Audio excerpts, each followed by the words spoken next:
Welcome. r/Talesfromtechsupport. This one's a simple one, but I can't get it out of my head. I work in a store that offers technical support for consumer level technology. A few days ago I had an elderly gentleman, that we'll call Pete, name changed for privacy. Our receptionist made him a walk-in appointment earlier that day and I ended up taking it. When I opened it all up, the only notes I saw were third-party software, hard of hearing. I walked up to Pete and greeted him, saw that he was staring at my lips as to read them. Then I asked if he knew American Sign Language, ASL. I've been trying to learn ASL as a sort of side hobby for a few months now. Pete signs yes, and we continue the conversation in Sign. Turns out the issue is with Skype, which keeps crashing on his roughly 5-year-old tablet, and he's been having difficulty video calling his wife who is deaf. She lives in a different continent. She traveled there for a temporary work opportunity, and would be there for 2 years. This being the midway point, it's now been 1 year since Pete's seen his wife. Skype is the only way they both know how to communicate efficiently long distance, as neither are comfortable with ML or other text-based services. As I go through verifying that he knows his password and making sure there's a backup of his device, Pete and I are signing back and forth, and his face was completely lit up. I felt so good to be able to, albeit slowly, speak with him in his language and give him the time he deserved, even if his reason for visiting us had little to do with our physical product. Once everything was verified and backed up, I uninstalled Skype and reinstalled it, had Pete sign in, and used Skype's test call to ensure it wouldn't crash, as it would immediately upon call creation before. Test call went through fine. Sweet. I looked down to write a few extra notes, and began to hear some coughs. I looked up and there was Pete, crying while waving to his wife through Skype. Pete called her, and she picked up. He introduced me to her, and told me that it had been 3 weeks since they'd heard from each other. I stepped away to give him a moment alone. It's moments like these that keep me going as a technician. Even though I barely touched Pete's tablet, fixing it made me feel like a hero. It's been a few days and I can still see his smile. My grandfather refused to even attempt to use a computer for many years. One night we were looking up songs on YouTube, and he asks if we can find any song. I said I can try, and he starts giving me names of old cantors to look up. He's singing along and almost crying at some of the songs, saying that he hasn't heard these people sing in almost 20 years, since the last time he saw them in person. We got him an iPad and now he loves looking stuff up. He calls Google Rabbi Google because it knows all the answers. Actually, ma'am, the books aren't there. Copies of said books are stored in a tiny form that resides inside machines from different continents, and in order to read them from home, this tiny thing in your palm asks a different machine to connect to another machine for asking for the exact address of the closest machine that contains the book copy, for which we are licensed to use under certain terms and conditions. Then, this tiny thing in your palm asks the same machine to connect directly to the machine using the exact address, for which the tiny thing asks to enter their record system of books, using your personal login name and a hashed and salted version of your personal password. Then, the tiny device presents you with the books they have. Once you choose your book, the tiny device asks the same machine again to talk using the exact address, and tells to receive a temporary copy of the book copy in your tiny device, for reading it now, while you're still connected using your login credentials. Yes, the books are in this tiny thing. As a deaf tech who used to assist deaf people whenever they come up the counter, I wish more techs were like you. Good job applying your ASL skills. And there was one time when I was called for assistance to an emergency at a store in a different state, so I flew over there and met the acting supervisor who will be supervising the store for a week. I was surprised to find out he knows sign language and the HQ specifically requested him to accompany me because they knew I was deaf. We got along really quick, and it was smooth sailing at the store. At the end of the week, we went back to our home states, and before we went our way, my acting supervisor told me to tell my supervisor that he needs to learn sign language because he felt that bosses should learn sign language if they have a deaf employee. He added that if my supervisor don't learn sign language, I should transfer over to his store. He was awesome and he did share the same first and last name with a deceased, yet very famous musician.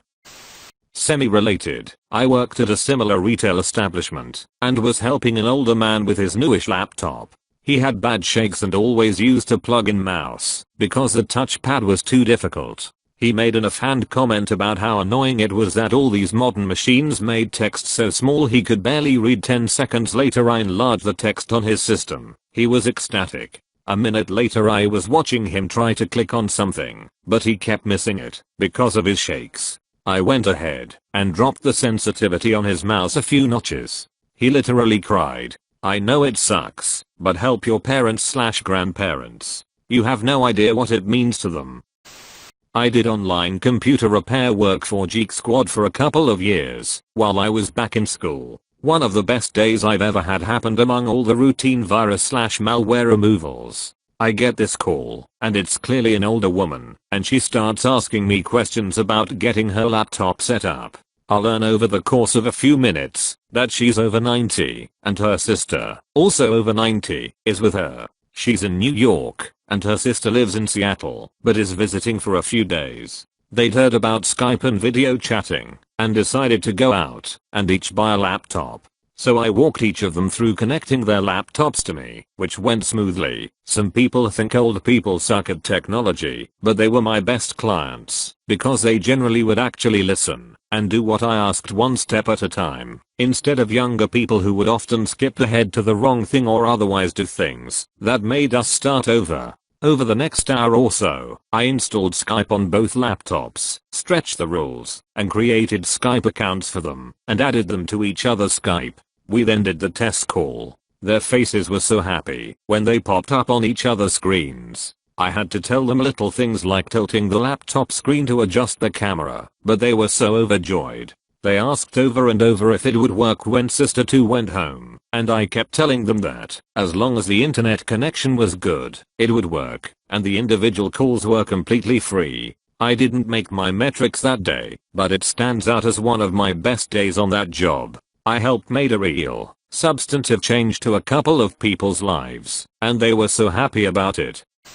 When I was a teenager I was working in a shop that sells all sorts of household stuff in the UK. I usually worked the complaints desk because I didn't mind it, but everyone else hated it. People would often trade me their breaks if I did their CD shift for them. Anyway, one day I'm at my desk waiting for someone to show up when I hear my colleague a few tills down having difficulty with a customer. He was a teenager like me, and we got along well, so I wandered over to see what was up.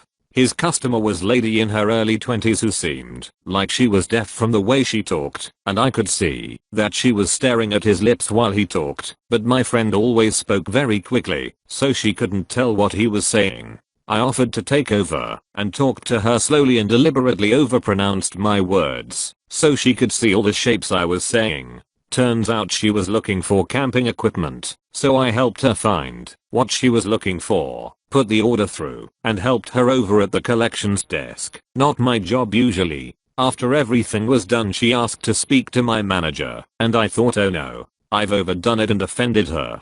I was sure I was going to be fired. So my manager comes out, and I walk away. A little while later my manager calls me into her office and tells me that the lady just wanted to tell her how grateful she was that I understood what was going on and put the effort into helping her. Apparently it really made a difference. This happened 15 years ago, and I still think back to it sometimes. It didn't take a lot of effort for me to help her out, but it made a difference to her.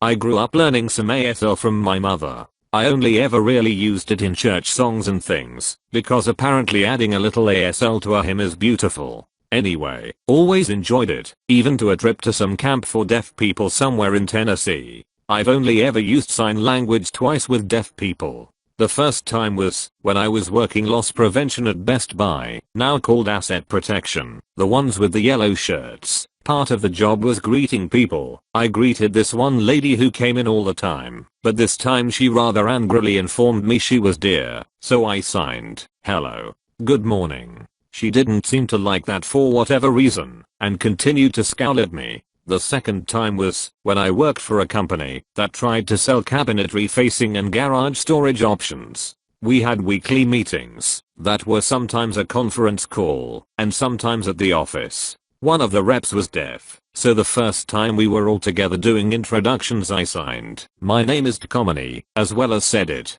He loved it. His interpreter was glad for a chance to rest her tired fingers whenever I spoke. He was a great rep, and he apparently did roller derby on his off days. We kept in touch after we were all laid off via text, but unfortunately we just stopped, like so often happens. Anyway, good job op.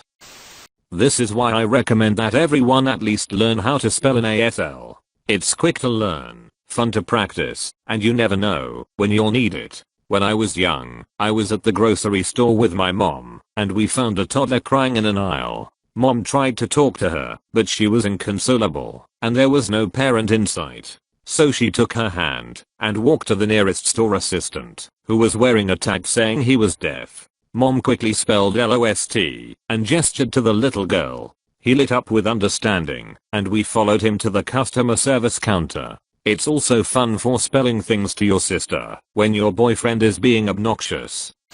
Thank you for watching. If you enjoyed the video, hit like. If you would like to see more, feel free to subscribe.